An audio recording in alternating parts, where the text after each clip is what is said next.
but we need to make sure as veterinarians, we don't tie our entire identity to being beloved, the beloved veterinarian, that we do what we do because it's important to us to nurture that bond.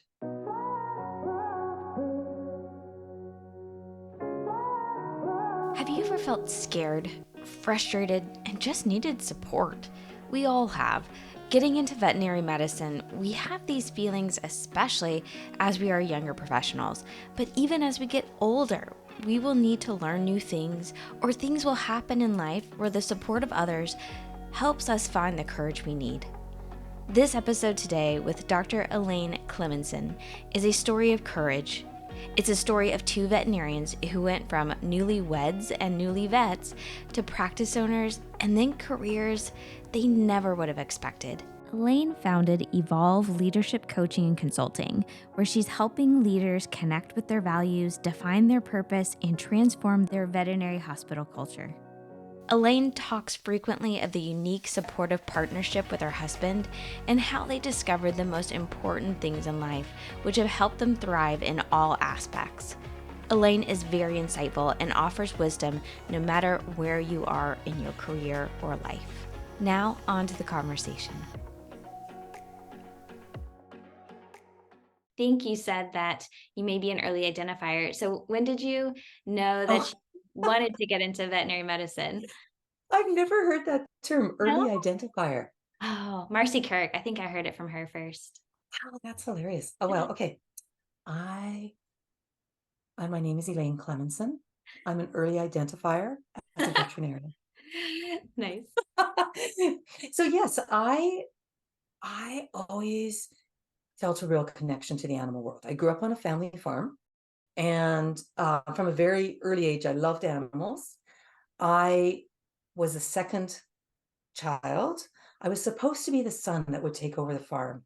And I ended up being not only not a son, but a very sensitive, emotionally sensitive, girly girl. I didn't like to get manure on my shoes. My dad didn't quite know what to do with me, but I loved animals. And my father literally fainted at the sight of blood. Back in the day, you used to have to get a blood test when you got married, apparently. My parents had to go for some kind of blood test before they got married. And the family story is that my dad told the doctor, I'm going to pass out. And he's this big burly farm guy, and they got his blood sample and he passed out. So when the vet would come to the farm, my elder sister was better with farm equipment and mechanical stuff. I was good with the animals. So I became the person that would help the vet. And I remember the first time I saw a veterinarian trocarize a bloated steer in our family feedlot and release all the gas. I was like, that is so cool. I want to know how to do that. But I did go through a period, the classic story of getting into high school and being told I wasn't smart enough, that maybe I should have a plan B. And I'm incredibly stubborn. All our strength and also can be our Achilles heel. I'm incredibly tenacious, and that's it. I'm going to prove to you I can get into vet school. But there was a period where I did seriously think about going into fine arts.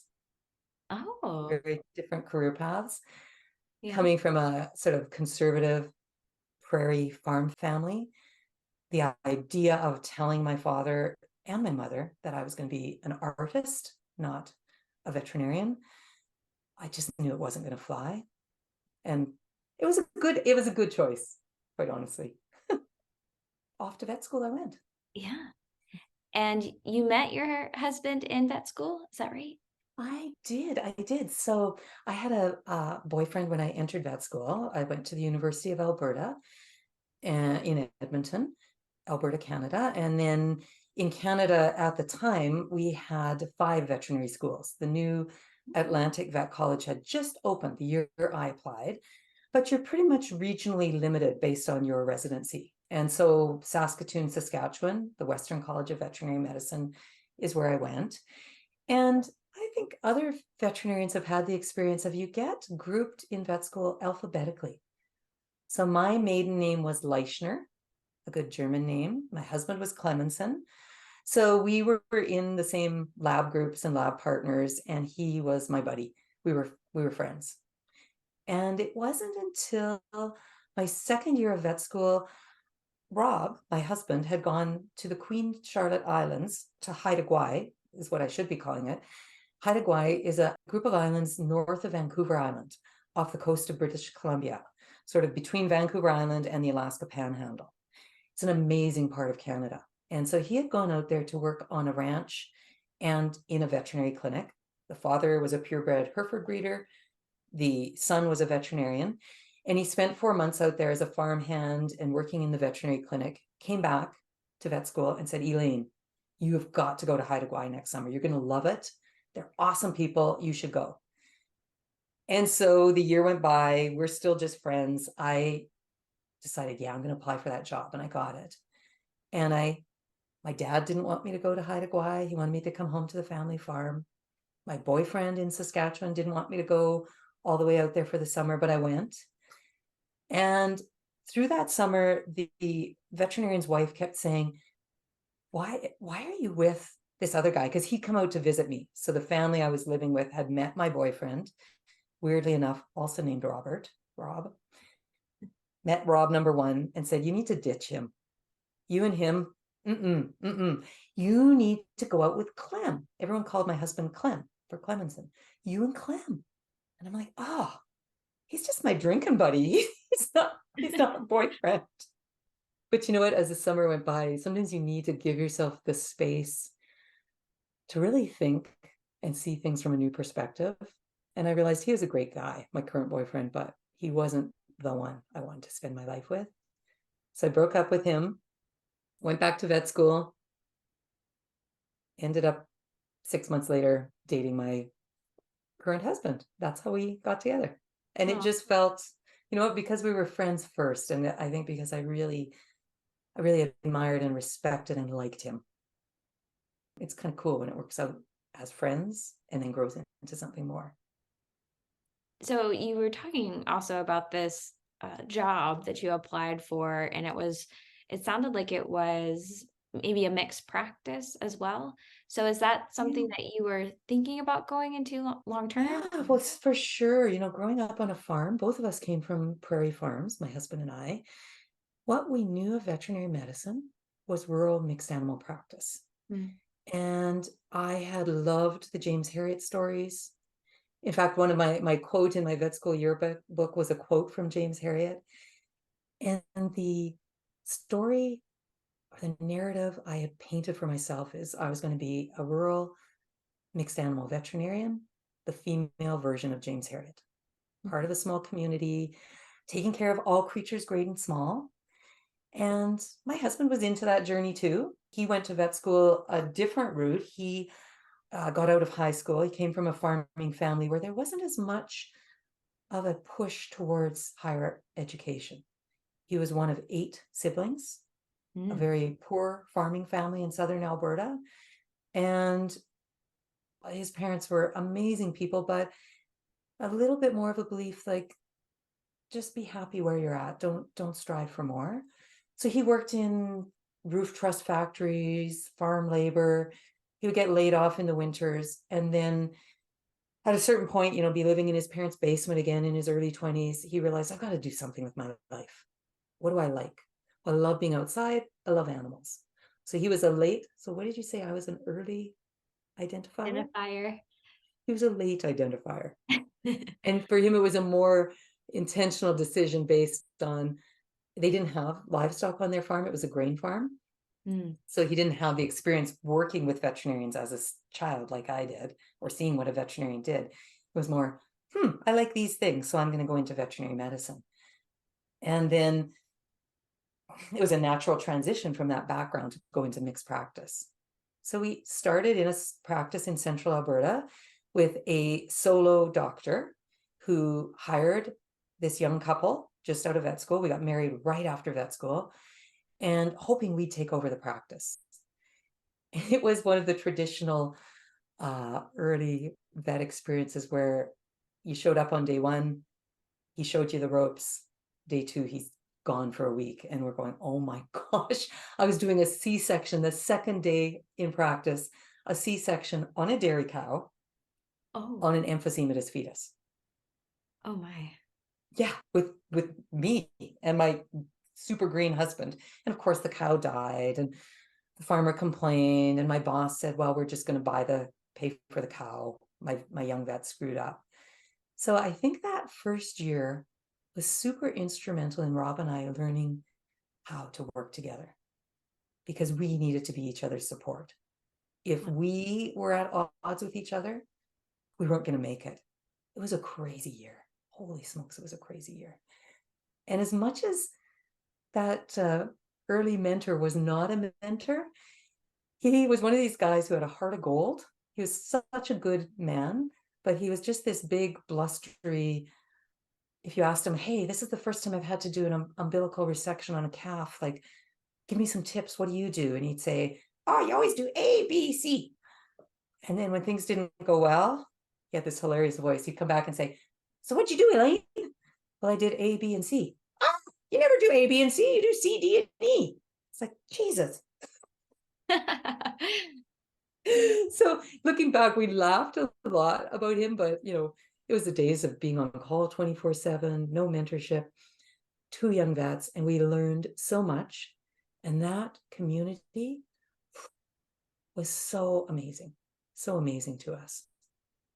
Yeah, I had farmers that I was in tears. I didn't know what to do. The cow is down. The calf is stuck. It's still alive. Its head's hanging out the back end, but the rest of it's still in the uterus. We can't budge it. I don't know what to do. And I just started sobbing, and came over to me, put his arm around me and said, you know what? It's okay. We're going to get through this together. Just the reframing I needed to keep going. So super challenging, but super informative as who we became as vets. And then we decided we need more mentors. We need some mentorship. So we, after a year, went to a larger rural mixed animal practice with 3 other veterinarians. So a team of 5 veterinarians, bigger support team. And we're there for 5 or 6 years. I always forget how long. We were there for a few years as associate vets, and then we bought in as partners in that practice. And that's a whole story in itself. I don't know if you want to go into. Is this the one where the town knew the veterinarian really well and they kept talking about him? Oh, that was the practice we bought. No, I know the story now. You're talking about, I'm a bit of a storyteller. So after a failed partnership, we left. I was 3 months pregnant with our first child, and we did a locum position for 6 months in British Columbia. Kind of licked our wounds, very quickly figured out what was next because we had a baby on the way. And we bought a practice in a small community, a companion animal practice. Mm. What's the saying, Megan? Necessity is the mother of invention. We needed to reinvent ourselves. We needed something because we're starting this family. So we bought this solo doctor practice in a sort of rural area of British Columbia, the West Kootenays. And I think the story you're talking about is how beloved the veterinarian's practice was that we bought. I think about crucible moments. Have you ever heard crucible moments in your life? I don't think so. Crucible moments. Hmm. Those moments that really had a big impact on your mindset, changed your trajectory maybe. That story I shared was a crucible moment for me, and the way I thought about my identity as a veterinarian and how I wanted to be and what mattered. So when we bought this practice, it was a very economically depressed part of British Columbia. And the British Columbia Veterinary Association had just done the very first economic survey, looking at the economic state of veterinary practice in British Columbia. What was the current fees people were charging? What they'd had a big consultant come in. What do veterinarians need to charge for a 2-view x-ray in order to pay for their overhead, pay their staff, value their education and expertise? So they'd done this big survey, and we ended up buying a practice that was in the most economically depressed part of British Columbia. And the practice itself had the lowest fees in that area. So I think I can pretty safely say we bought the cheapest fee schedule of practice in British Columbia, and had this vision to shift it from, well, your dog is old, maybe you should just think about putting him down. It's probably not worth doing a blood panel or an x-ray or diagnosing him. Let's just make him comfortable and we'll put him down when his time comes. I'm being, not every veterinarian in the area practiced that way, but that was still sort of the way. This was 32 years ago, or maybe 30 years ago, Megan. And we had this vision of like, there's people who want more. There's people who want access to higher standard of care, in-house diagnostics. We're gonna take this practice to a different level. But you can imagine how hard that was when the whole area and all the veterinary clinics in it have a very different mindset. So in those first 6 months, all we heard was about how everyone loved Dr. Peter, the veterinarian whose practice we bought. He had been the first vet in the area. He initially did mixed animal, and then a lot of the farm work died in our area for different reasons. He just did companion animal, but people loved him. He was open 6 days a week. He ran a boarding kennel. He was there 7 days a week. He gave his life to that practice. He was in his 70s when we bought it. So very much a beloved veterinarian who's been in the community for more than 30 years. And these 2 young upstarts take over his practice. And it was hard to just hear how much people loved him. And then it was interesting to see in 6 months what transpired. Suddenly they stopped talking about him. And they either bonded to us and loved us, or they moved on. And for me, the crucible moment in all of it was learning how his marriage broke up shortly after he sold the practice. He had 2 children, one who had passed away and one child who was still alive and lived across the country. And I don't know, I can't speak for him, but to me, it was like you gave your whole life to this practice and you were beloved. And in 6 months, they forgot you. And I thought, well, that's the way it should be. This is a job. This is what we do. But we need to make sure as veterinarians, we don't tie our entire identity to being beloved, the beloved veterinarian, that we do what we do because it's important to us to nurture that bond, to take good care of our patients. There's pride and joy in doing a job well, but there's more to life than just being a veterinarian. So you mentioned that this was a crucible moment for you. When this hit you, did you do something differently? Like what happened after that? It wasn't, I have to be honest, Megan, and say it wasn't like everything shifted. Mhm. It's always a little bit of a journey. Like you get these messages, you think about it, we're so busy. We had a brand new baby, we had a new team to train, a new building to renovate. There's so much going on, but it kind of probably sat there and I thought about it for years. And other little messages came. About 5 years in, we decided we're open 6 days a week. We run a boarding kennel. It's just my husband and I. We're on call 24/7. Unless we hire a locum, which was really hard to find in our rural area, we're on call every single night, the 2 of us with young kids. Other messages came when we decided, okay, we're going to stop boarding animals. And then we decided none of the other vets in the area are open on Saturdays. We're going to stop being open on Saturdays. We've got now 2 young kids. And it all kind of built on itself to realize when we stopped boarding animals, it was just such a relief. And we realized, people weren't upset. We were always so worried what clients would think. People are going to be upset. We're going to lose business because of it. Our business actually grew because we had more time and energy to put into the veterinary side of things, which is what we should have been focusing on. When we closed Saturdays, same thing happened. We actually grew. We were still available for our clients after hours if they needed us on a Saturday. And the only people that complained were the retired client who could come in every day of the week, any other time, And the stay-at-home mom, one of our clients who was a stay-at-home mother, was really upset and transferred her files to another clinic. So that was the big crucible moment that I look back on. But all those other little moments just reminded me that at the end of the day, whether people love you or hate you doesn't matter. It's how you feel when you look in the mirror. Did I do a good job?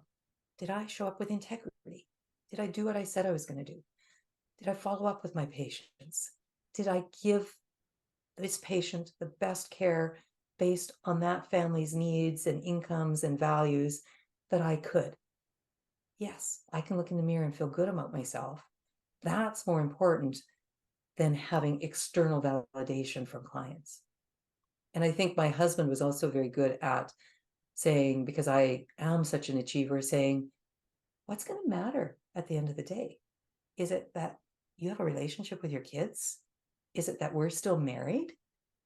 Is it that you've got friendships and people in this community who love you for Elaine, not Elaine the vet? Ooh, that's powerful.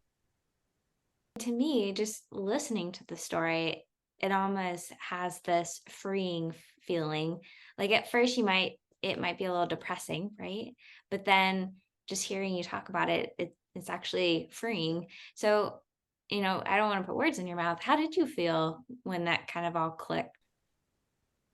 Oh, I feel like it's part of creating healthy boundaries, Megan, Mm. for sure. It felt the word I'd use is empowering. And it was really cool to be a practice owner and a leader. And the whole journey was parallel to my journey in practice ownership, in management, into transition to actually being a leader.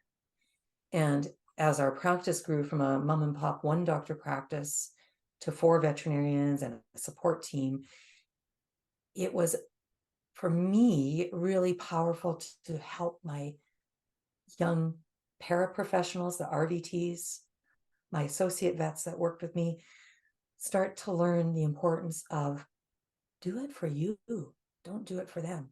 And it doesn't mean you're not caring. You're caring deeply about your patients. You're building relationships that are super rewarding. You're part of this amazing bond, this human animal bond. Like, what an awesome, cool job.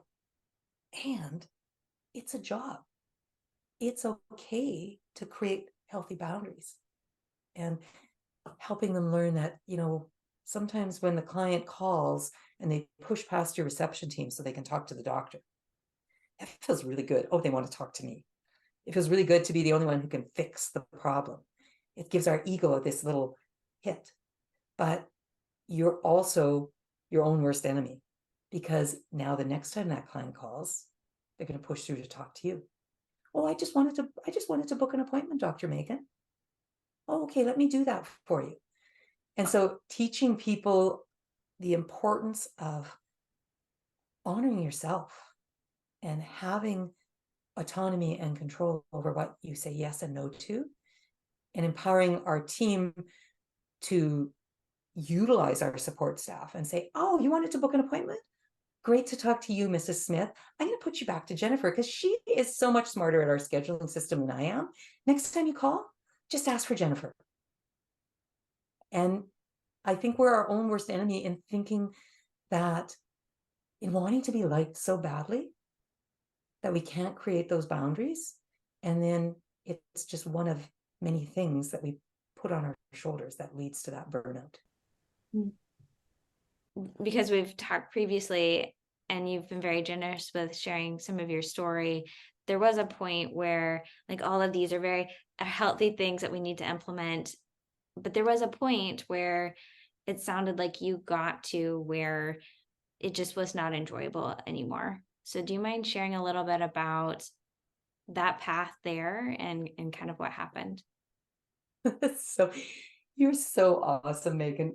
I'm laughing because as I was saying that, I'm like, oh yeah, Elaine, you sound so like, oh, look at you, such a leader, teaching your team about boundaries and autonomy of self and self-care. Yeah, I was really good at taking care of people. I was super good at that. This makes me think of a coach, a Canadian coach called Michael Bungay Stanier, and his model of the advice monster, which maybe we'll get into. But to answer your question, yeah, I took my own advice, and yet I was my own worst enemy when it came to my team. Like, I would sacrifice myself to take care of my partner, my husband, my kids, and my veterinary team at work, my client care specialists, my technicians, my support team. I don't know, maybe some of them would say, no, she didn't. But I cared so much about their well-being that I took on a lot of things myself that I had trouble delegating. So I think some of it was situation, that we started as this mom and pop shop, and my husband and I did everything from management to leadership to taxes to building maintenance to hiring, firing, training, mentoring. And over time, those were skills I really enjoyed, and I was kind of had some natural aptitude for.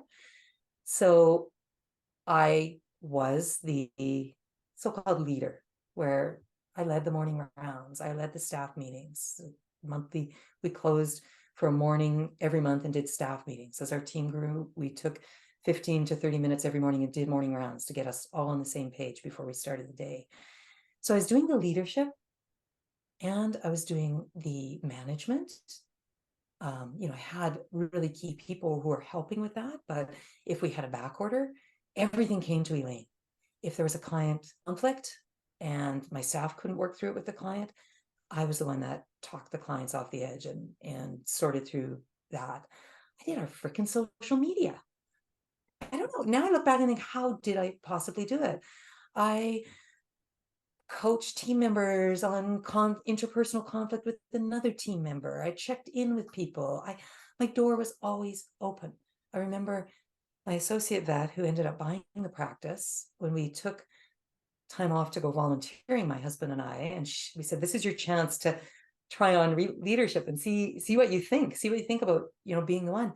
She said, I can't believe how you get anything done. Like, when do you do your charts, Elaine? Like, people are just like, you can't finish a thought. People are coming in and asking about this and what should I thought I wasn't a micromanager, but I was. I was trying to turn it all over, but I needed a hospital manager and just manage and lead the team, or I needed to get out because I was done. And I think it was hard for me to say I was burnt out. I've just signed on a mentor with MentorVet, with Addie Reinhardt and the team. So I just finished my training and learning more about compassion fatigue and burnout. I had both signs of both of those at the end. I wrote an article on it that described it like every day I'd get up and feel like I walked to the river and I had to swim across this raging river and just dive in. And if I could just get to the other side at the end of the day, that was a win. It just felt like a struggle.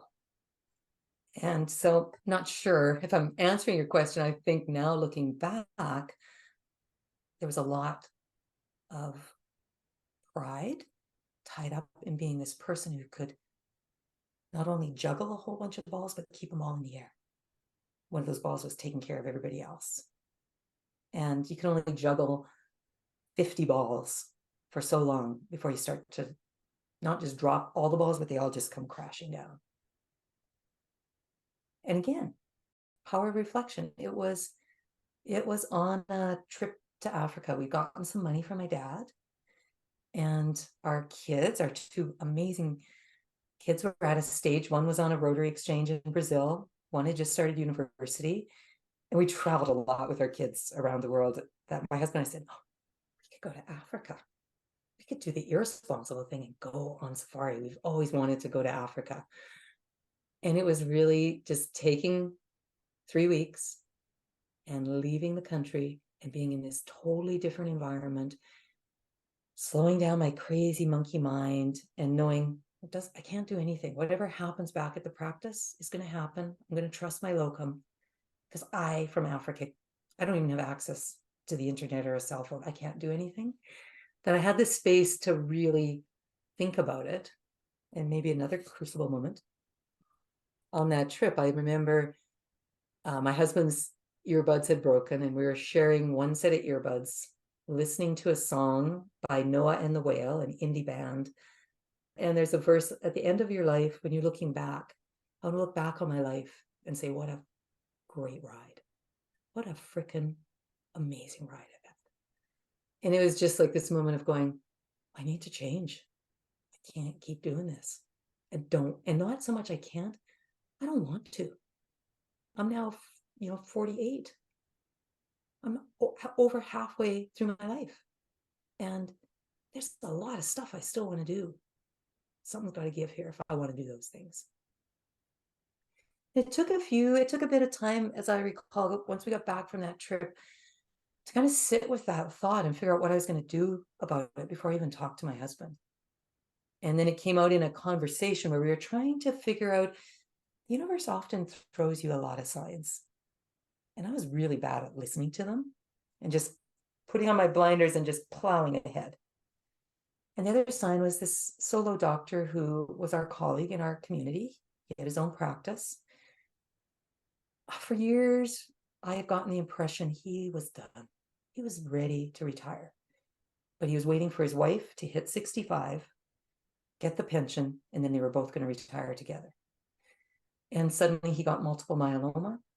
And in 3 months, went from being a golfing fanatic, fit, healthy, 60-year-old man to gone in 3 months. So there was that.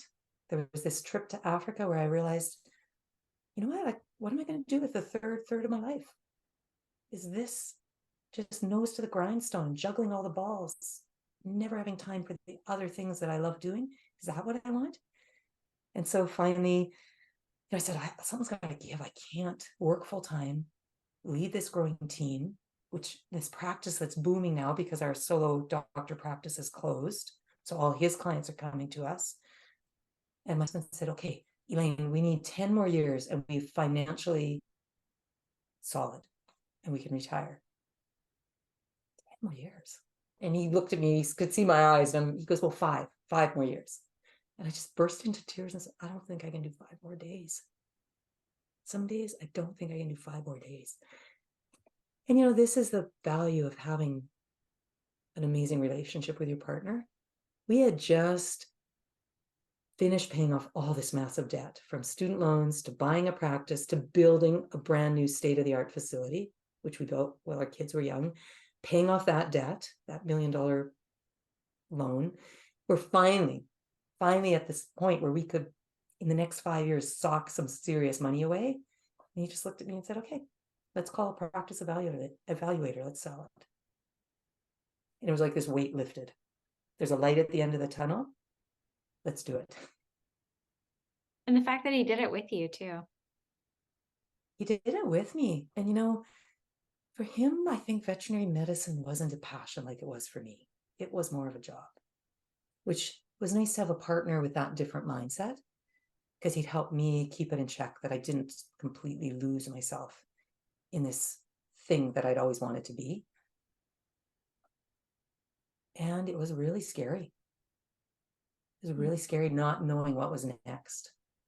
And we had a lot of conversations about that. Like, for him, we were giving up some really solid financial security. Like, what now? Do we have enough? Will we have enough? What next? But I guess that's been the other theme in my journey, has been being willing to step into fear and trust that something good's going to be on the other side of that fear. If you just go through those uncomfortable feelings and believe in yourself. As I said, just believing in yourself and stepping into your fear, I feel like there's a big part of your journey that has been the same. And I'm curious about, the podcast and stepping into this different role versus I was always in traditional veterinary practice, private practice. What has helped you find your courage and face your fears, Megan? I think there was an element of the excitement of the unknown. Like, I think I am a type of person where that is actually a little exciting, to feel like you are doing something a little unique, to be the young girl who flew by herself to Zambia or leave her family behind when she was in junior high to go to Australia. I think there is this curiosity and adventurous spirit. Now, some of that I have had to kind of learn along the way.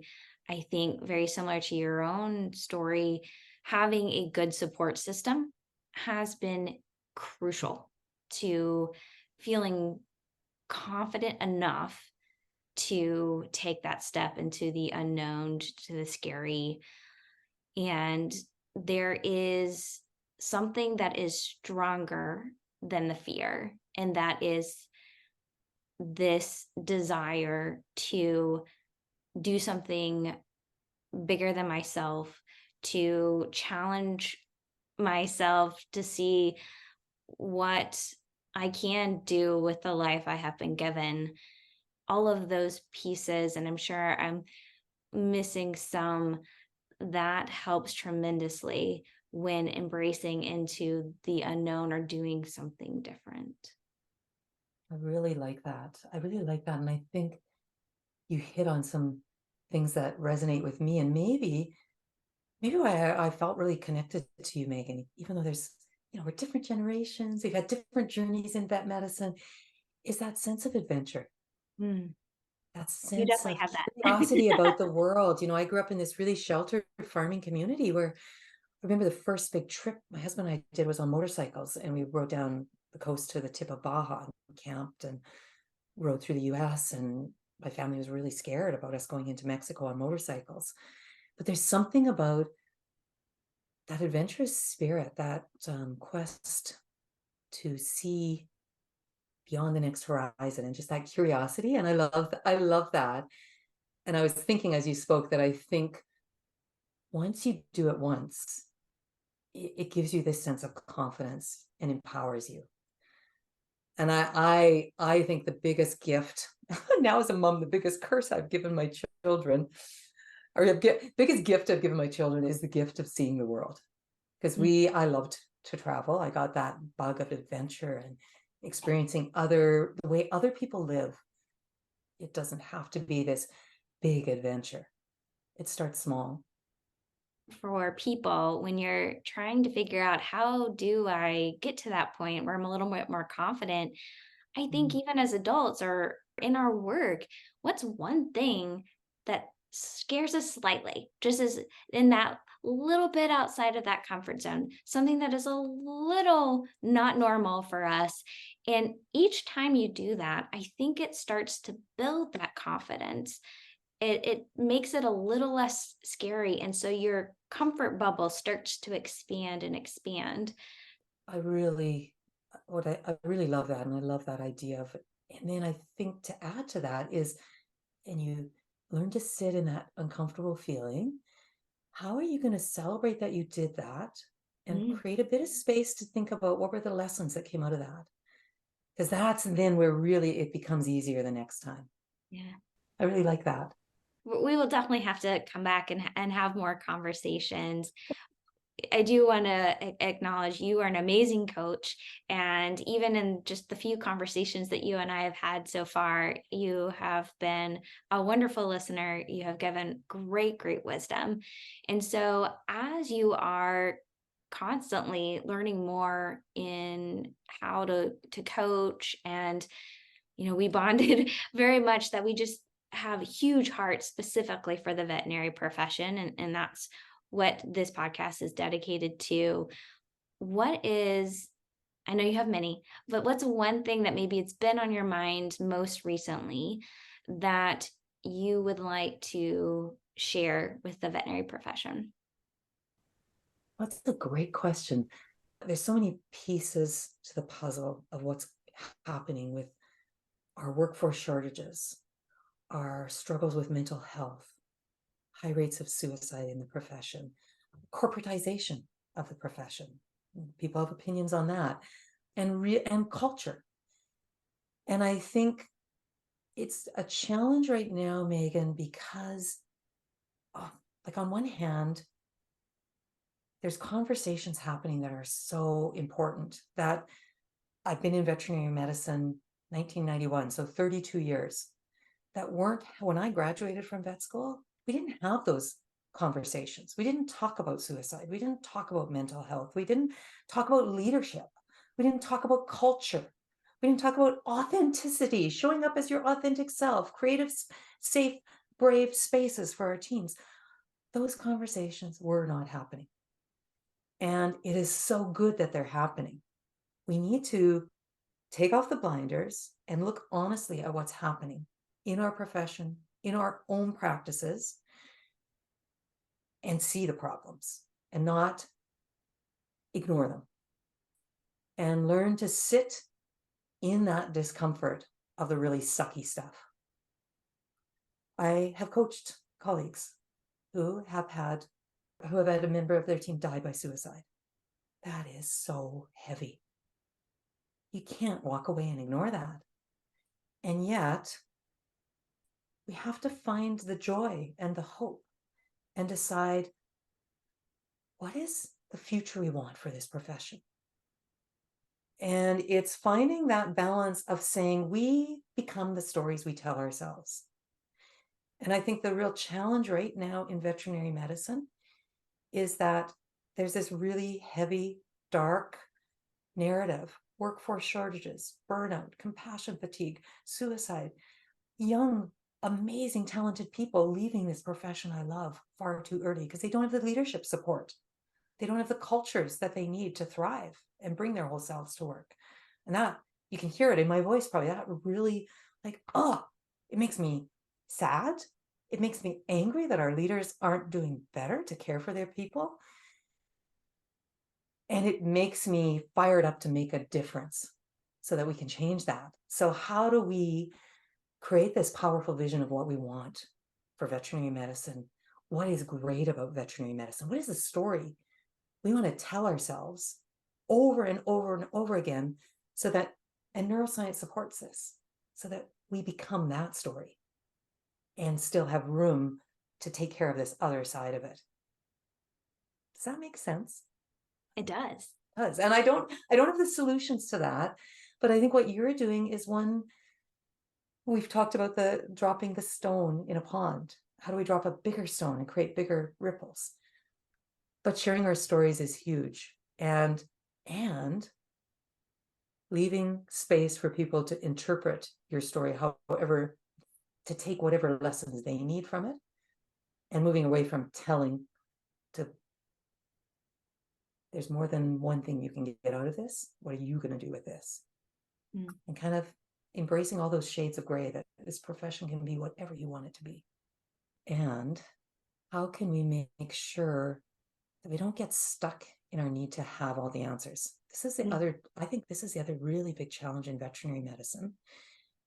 We're not unique in this. Other professions and industries are challenged too, with feeling like leaders need to have the answers. Leadership is about strategy, executing strategy, having all the answers, showing no weakness, always knowing what to do. And I think there is so much power in my own journey. I discovered this in admitting you don't have the answers and asking for help. And maybe it's asking for help outside of our profession, even asking for help from your team.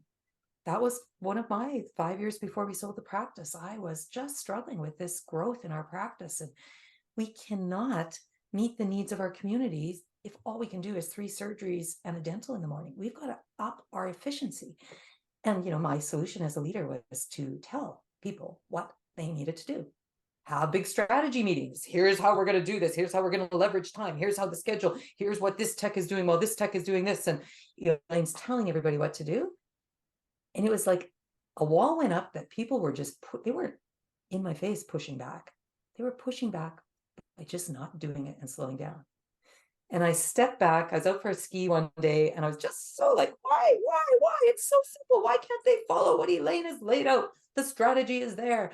We should be able to get this amount done and we can meet all the need and we can all have our lunch break and we can all be home at 5 if they would just do what I am telling them to do. I know best. And it was like this light bulb went off, and it was as I was probably at such a state of frustration, and because I gave myself a couple hours to get out of my skis in nature, which is my place where suddenly I think creatively. And a light bulb went off, and I'm like, oh my gosh, you have a team of younger people. I'm going to use, I don't like grouping people by generation, but millennials who aren't like your boomers and Xers that want to be told. They want you to believe in them and ask them, Elaine. And it totally changed my leadership.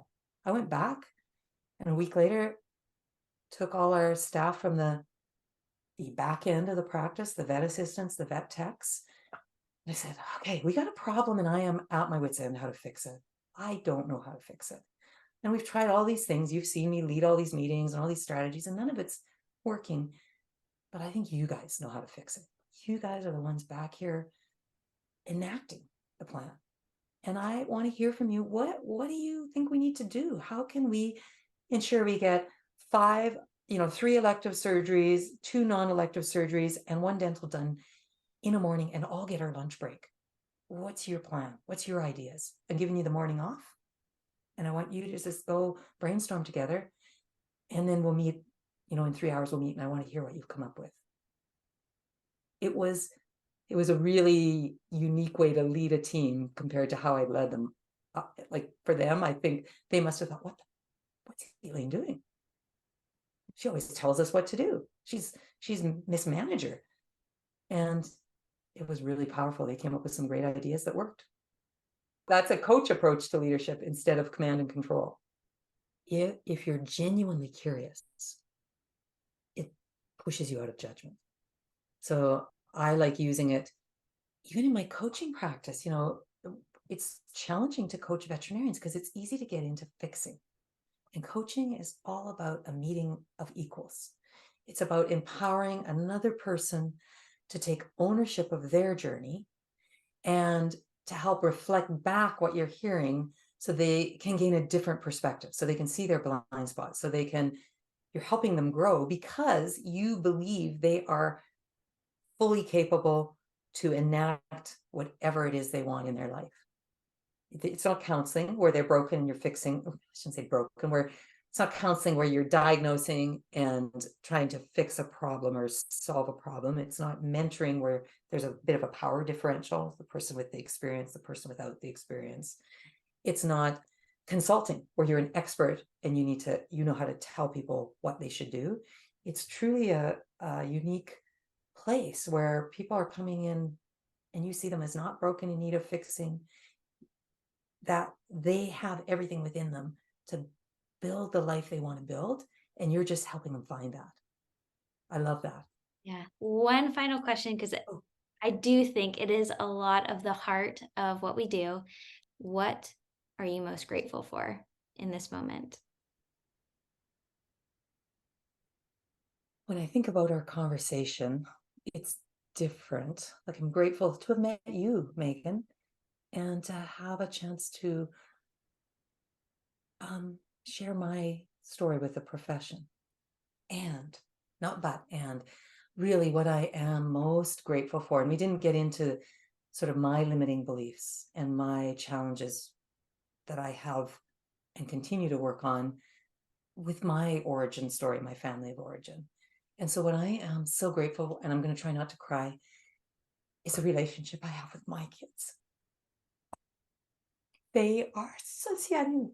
Oh my gosh, this is embarrassing. So my relationship with my husband and my kids, it is real, it is messy. I'm so glad I got to that place and created a new model for our family. Oh, This is Elaine. that's beautiful because, back to what we talked about, focusing on what we can control, and it ultimately, what is that most beautiful circle that we can contribute to? It is our family. It is our significant others. It's our closest friends. Not everybody has significant others. Not everyone has children, but it is really the closest relationships to us that putting forth that effort to be the best for them is one of the most beautiful things I think that a human being can experience. This has been the Vet Life Reimagined podcast. Whether you are listening or watching on YouTube, I hope you enjoyed this conversation. Please make sure you are subscribed to catch all these amazing people in our profession. Also, send this episode to someone you think who would appreciate it. Have a recommendation for someone who would be a good guest? Please reach out on LinkedIn, Instagram, or Facebook. There aren't that many Dr. Sprinkles. Until next time, Vet Lifers.